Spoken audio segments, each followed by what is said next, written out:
Hey guys, welcome to this week's video of Ninja Tricks. This is Coach Shawn and I'm Assistant Garrett. Right? I'm the assistant, you're the coach? It's the opposite. Are you sure? Yeah. I'm pretty sure you're the coach.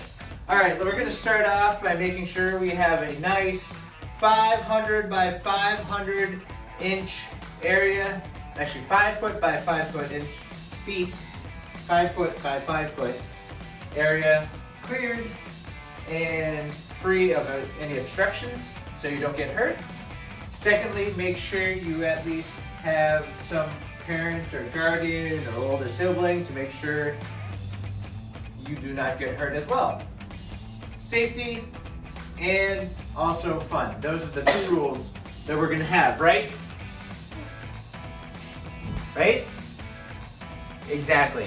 All right. So, secondly, let's get started. Let's start off by stretching our arms off to the side. My shoulders have been killing me because where did we hike? The hill in our garden. The other side, the hill in our garden. Or in other words, Mount Wachusett. We went up Mount Wachusett. Have you ever been up Mount Wachusett? It's actually a lot of fun and it's beautiful up there. Yeah, Mount Wachusett is actually just a little hill in the backyard. Yes, the little hill in our backyard is Mount Wachusett. All right, grab one foot, bring it back. Make sure you're stretching and stretching. You want to make sure you feel this stretch in your leg right here. This is also great for balance, practicing your balance. Balance is very important in life, especially in parkour. Without balance, you're gonna just fall over, like this. Whoa! All right, grab the other foot. That is why you see us just freestanding here, and we're practicing our balance while getting a stretch on. Why do we stretch? Make sure we have our range of motion. Why is range of motion important? Because when you do twists and jumps and flips and back bends and such, you're going to be using your muscles to their full range of motion. You can't use your full range of motion, you're not going to be able to do the movements. All right, grab your elbow, bring it back. You're going to feel this stretch in your arm. You can even feel it up your side sometimes, or up your ribs. So you want to just stretch it back. And then just hold it there. Grab the other arm, bring it back, and stretch out those shoulders. I woke up with the worst headache last night, and I was just like, oh, why is my headache? And I realized my neck was really tense, my shoulders were tense. And oh, that brings me back to our hike in Wachusett.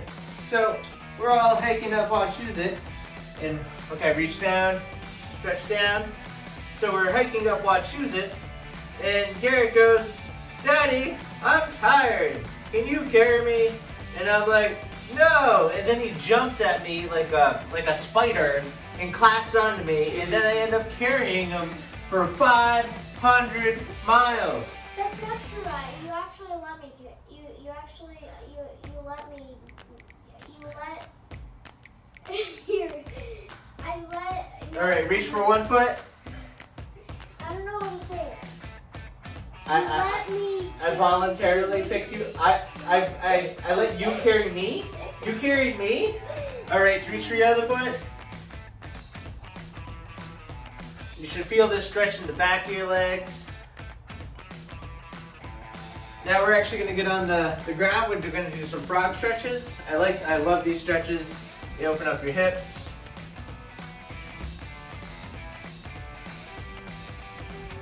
And now we're going to do some rocking chairs. So rocking chair is a lot like bear crawls. So bear crawls, I'm going to do this from the side. Show you, you lift up your legs. It's a lot like this, but we're just gonna push ourselves back. This opens up your hips as well as builds up a little bit of your core. and gets those hip motions and hips in motion, all right? All right, now, I'm gonna do a little bit of warm up here. So I want you to stand up and just kind of do a twist and shout. Twist and shout, twist and shout. Come on, baby, now, twist it and kick in my butt. Oh, wait. All right, now, take your arms, spread them out wide, and I want you to reach down and go up, all right? I'm gonna reach down the other side and go up. This is a little bit more of a dynamic stretch.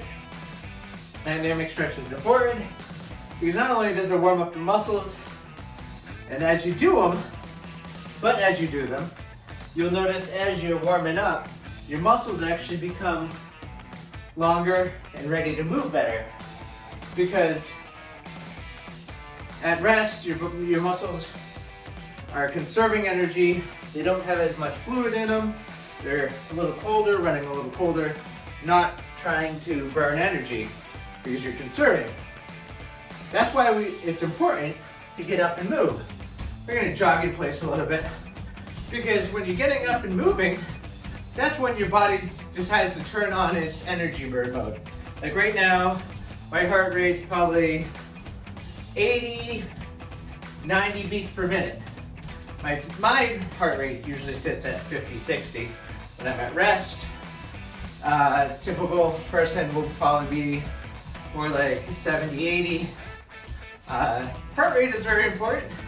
It judges on how much effort we're putting in, all right? So actually right now I'm at 103. 103 means I'm putting a little bit of effort in. I'm actually burning calories at a much higher rate. Between 100 to 140, you're in they call it like a fat burn mode, where you're very efficiently burning fat, but you're not overexerting yourself and you can probably continue it for a very long time. All right, so some jumping jacks. So the other modes are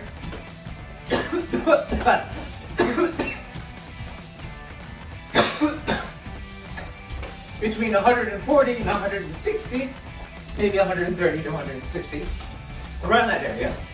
You're in what they call like an orange area. You're in a aerobic status where you could probably keep that up for a while, but you're burning energy at a much higher rate.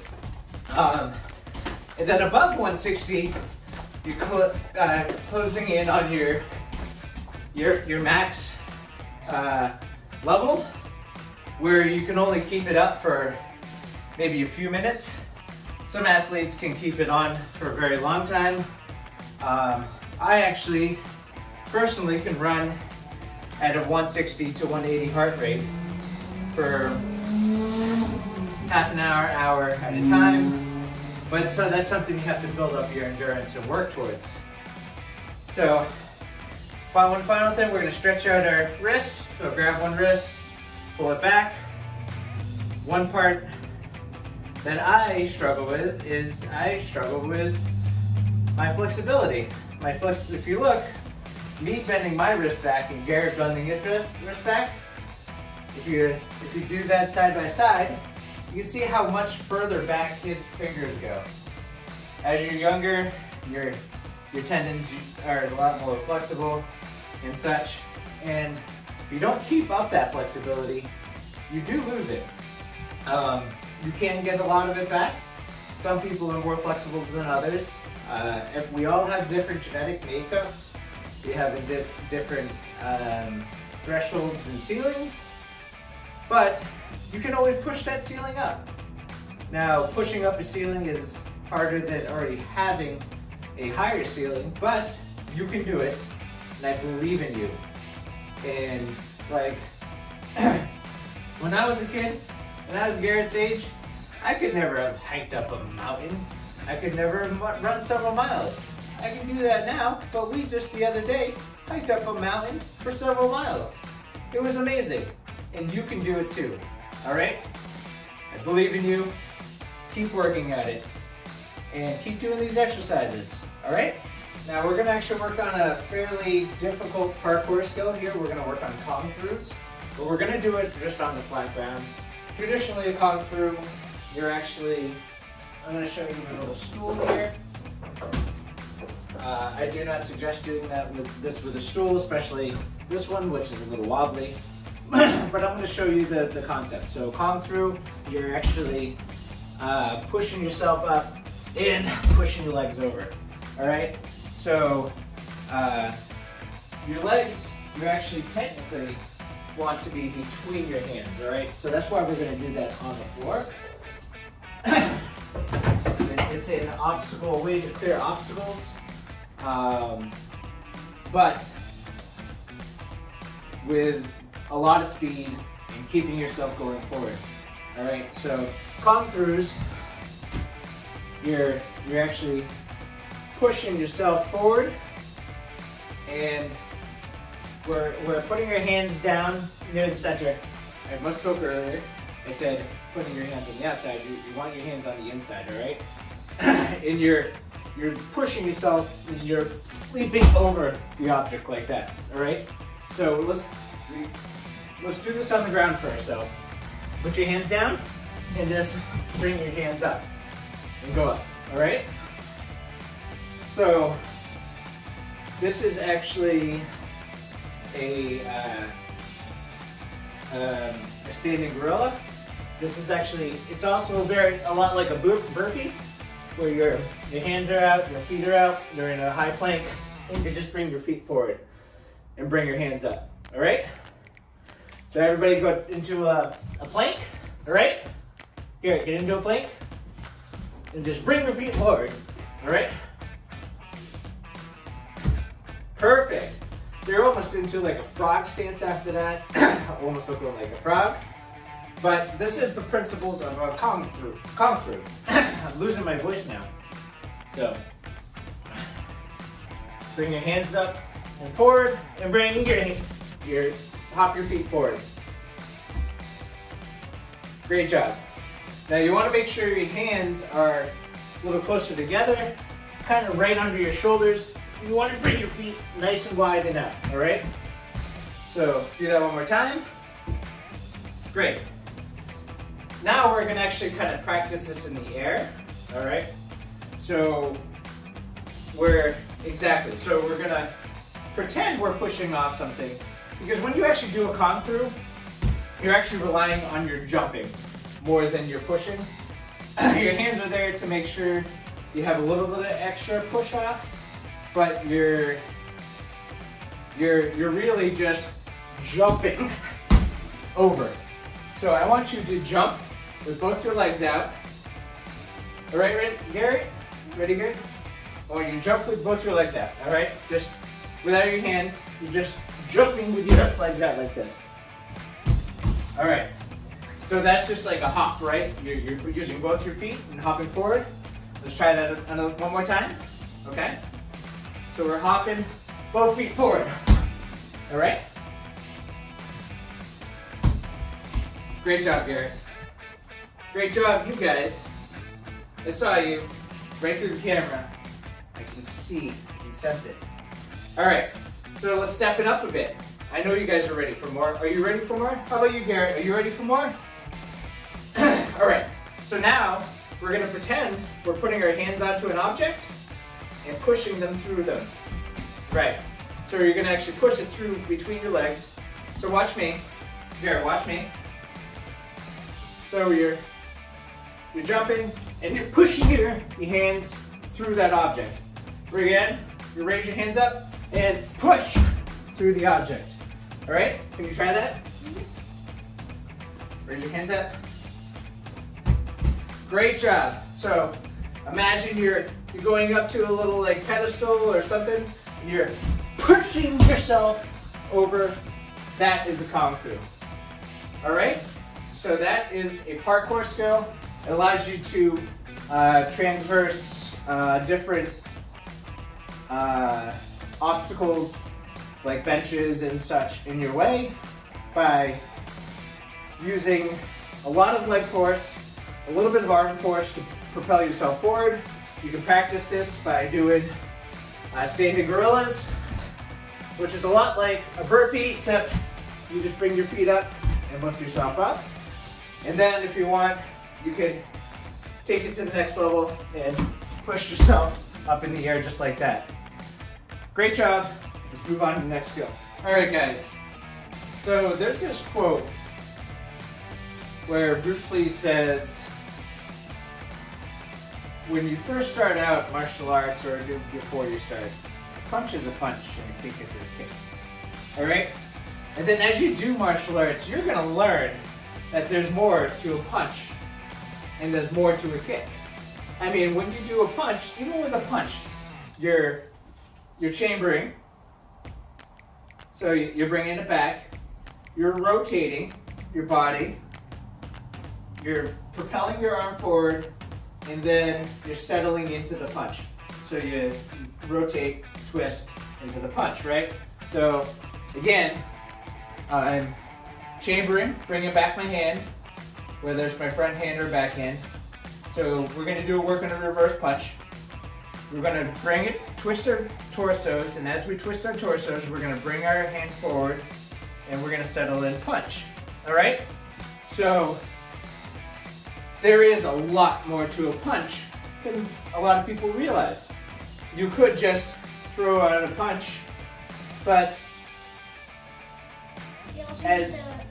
You also need other things like twisting and stuff. Twisting is great because you're actually putting a rotation. You're using rotational force, and this is a physics property. Honestly, all of martial arts is based around physics. It's actually kind of a great way to be a nerd, is to learn martial arts and know the physics behind it. So you want to rotate, you're using rotational force, you're throwing your arm forward, so now you're using kinetic force of your arm, as well as using the rotational force in your arm and shoulder.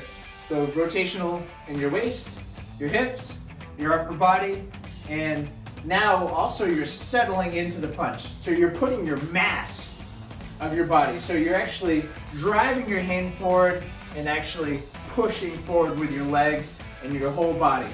So if you actually look at me from the side, and in a reverse punch, I'm reversing punch, I'm bringing it all the way forward, and I'm bringing my whole body into it, all right? So while a jab is here, reverse punch. So we're gonna practice this 10 times. So guard stance. Hi-ya! 1, 2, 3, 4, 5, 6, 7, 8, 9. Yeah! Yeah! All right, now the other side. Ready? 1, 2, 3, 4, 5, 6, 7, 8, 9. Yeah! Yeah! Now, why do we say Kia? Some believe it's a way of focusing your chi, which actually it is. It's you're focusing your energy in your body. You're also breathing out, and this forces your body to contract its muscles. It's contracting and throwing everything out into that punch. I thought it also says rainbow. It's also a great intimidation. Whenever we scream, whenever we force that out, you're building up your adrenaline, you're getting up and you're getting yourself psyched up. While you want to stay mentally there, you want to stay in the fight, you also want to be in control. But it's a way to get your body and self ready. Your spirit, your mind, and everything. Now, remember earlier when I said about warming up, you're moving your muscles and everything? This is getting the rest of you ready. Your psyche and your mind, your kia! That's why you kia when your guard stance, and then you punch, and you kia when you punch. You're mentally there, your body's there, your spirit, everything. So that's why we also kia, and especially with reverse punches, which is such a powerful punch, you want to make sure it lands with a lot of force. All right, on to the next activity. All right, so for our game or challenge, you can either grab a little stuffed animal, or you can grab a punching pad. So your stuffed animal. There you go. So what I want you to do is I want you to hold that stuffed animal or punching pad with one hand, and I want you to reverse punch it as hard. So we're following up from the last lesson. We're going to see how much force and how much power we can put in our punches. Do this towards a wall. You're not going to break anything. So I'm going to go towards this wall, and I want to see how much force I can make this pad and see if I can make it fly as far as possible. This is great if you have a longer room or a faraway thing. So you can actually have a parent or guardian or sibling hold on to it. And ready, one, boom. Nice hit. Can you make it go harder? Can you go harder? Boom! Oh, that was pretty good. So let's do 3. Woo! 4. Nice. And 5. That's pretty good. So now we're going to switch sides. All right? So we're going to do 5 times per side. All right. Ready? 1. And 2. Nice. And 3. Lots of power. 4. And the most powerful punch ever. 5. Boom! Great job. Hope you had fun. You can do that either by having somebody else hold it, or you can hold it yourself. You can sit here and boom! You can just let it go and punch it. Or you can put it up against your couch or something. Make sure you don't hit something hard. Don't want to break your hand. But it's something soft, or a punching pad, or a stuffed animal. And I hope to see you next time.